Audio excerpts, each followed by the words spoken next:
مسجد حرام سے مسجد اقصی تک حضور براق پہ گئے اور وہ اتنا سریع رفتار تھا کہ جہاں اس کی نظر جاتی تھی وہاں اس کا قدم پڑتا تھا. تو اس نے تو پہلا قدم اٹھایا ہوگا تو مسجد اقصی میں جا پڑا ہوگا. اور اتنی سرعت کے ساتھ وہ رفتار کے ساتھ چلتا ہے، پھر حضور اس کی پشت پہ جلوہ فراز. یہ 1000 کلومیٹر فی گھنٹے کی رفتار سے جہاز چلے تو کسی میں ہے ہمت کہ اس کی ننگی پشت پہ بیٹھ جائے؟ ہوا کی مزاحمت ہی گوارا نہ ہو، پڑخ چڑھ جائے، آگ لگ جائے. اور جو کروڑوں میل فی سیکنڈ کی رفتار سے جا رہا ہے اس کی ننگی پشت پہ بیٹھنے والے شاہ سوار کی عظمت کو سلام کرنے کو جی نہیں چاہ رہا. اچھا پھر اتنی سرعت کے ساتھ جائیں تو راستے میں کوئی دکھائی بھی دے تو سجھائی نہیں دیتا، اچھی طرح پہچان نہیں پاتا بندہ. یار تم گزرے تھے، کہا میں تیزی میں تھا. تو تیزی میں جو چیز نظر آئے تو اس کو پوری طرح پہچانا نہیں جاتا. لیکن اب اس رفتار سے جا رہے ہیں، لیکن معرفت کا عالم کیا ہے کہ میں حضرت موسیٰ کی قبر کے قریب سے گزرا، میں نے دیکھا وہ قبر میں کھڑے ہو کے نماز پڑھ رہے ہیں. اور حضور ابھی وہاں پہنچتے ہیں مسجد اقصی میں تو حضرت موسیٰ علیہ السلام پہلے وہاں موجود تھے.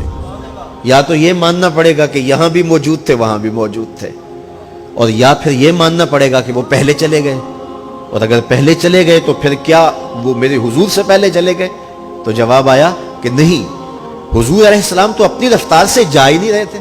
حضور تو جا رہے تھے براق کی رفتار سے، اور حضرت موسیٰ گئے ہیں نبوت کی رفتار سے. براق بہت سریع ہوگا لیکن نبوت سے سریع نہیں ہو سکتا، اس لیے حضرت موسیٰ پہلے پہنچ گئے. یہ ایک مرحلہ مکمل ہوا. اب دوسرا مرحلہ مسجد اقصی سے لے کے پہلے آسمان تک وہ نور کی ایک سیڑھی تھی اور یہ براق سے بھی زیادہ سریع رفتار تھی. یہ دوسرا مرحلہ تھا. اور پھر تیسرا مرحلہ پہلے آسمان سے لے کر کے 7ویں آسمان تک فرشتوں کے پروں پہ گئے. 7ویں آسمان سے سدرہ تک جبریل امین کے پروں پہ گئے.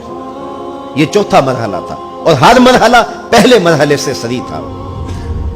اور پھر سدرہ پہ جا کے جبریل نے بھی کہا کہ آگے میں نہیں جا سکتا. لو دنوت خطوۃ لاحترقت، اگر میں آگے بڑھوں تو جل کے راکھ ہوتا ہوں. تو حضور علیہ السلام کے لیے ایک سبز نوری تخت لایا گیا جسے رف رف کہتے تھے.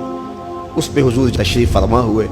پھر وہ کس صورت سے گیا؟ ان 4 مراحل سے زیادہ سریع رفتار تھا. رف رف کی منتہائی پرواز جب ہوئی تو میں اعلی حضرت کی روح سے فیض لے کے کہتا ہوں کہ رف رف کے بھی بس بس ہو گئے. اب یہ 5 مراحل اپنی انتہا کو پہنچے. اب یہ حضور کی ذاتی رفتار نہیں تھی، ذاتی رفتار اب شروع ہونے لگی ہے. اللہ اکبر.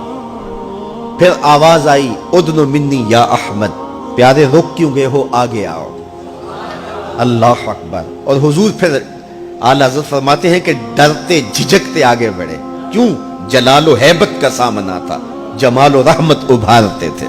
عبد تھے نا، معبود کے حضور حاضر ہو رہے تھے تو جلال و ہیبت کا سامنا تھا، جمال و رحمت ابھارتے تھے. آواز آئی محبوب آگے بڑھیے. حضور نے ایک قدم اٹھایا. اب پھر فاصلہ کتنا طے ہوا ایک قدم میں؟ مسجد حرام سے لے کے مسجد اقصی تک براق نے جتنا فاصلہ طے کیا، مسجد اقصی سے لے کر پہلے آسمان تک نور کی سیڑھی نے جتنا فاصلہ طے کیا، اور پہلے آسمان سے 7ویں آسمان تک اور پھر وہاں سے سدرہ تک جبریل اور فرشتوں نے جو فاصلے طے کیے، پھر اس کے بعد رف رف جہاں تک گیا. ٹوٹل ان 5 مراحل میں جتنے فاصلے طے ہوئے، حضور کے ایک قدم اٹھنے سے اتنے فاصلے طے ہو گئے. اب یہ رفتار تھی میرے حضور کی. پھر ہر قدم میں اتنا فاصلہ طے ہوتا جتنا پیچھے ٹوٹل قدموں سمیت فاصلہ طے ہو چکا ہوتا. اب کوئی حساب کر کے تو دکھائے. اللہ اکبر. اور پھر آواز آتی گئی بڑھ اے محمد، قریب ہو احمد، قریب آ سرور ممجد. نثار جاؤں وہ کیا ندا تھی، وہ کیا سما تھا، وہ کیا مزے تھے. 70,000 مرتبہ آواز آئی اور حضور کے قدم اٹھتے گئے. پھر کہاں تک پہنچے؟ کوئی حد ہے ان کے عروج کی، بالا غل اولابے. اور اس کو میرے رب نے سفر نہیں کہا، کہا یہ ابھی میرے نبی کی سیر ہے.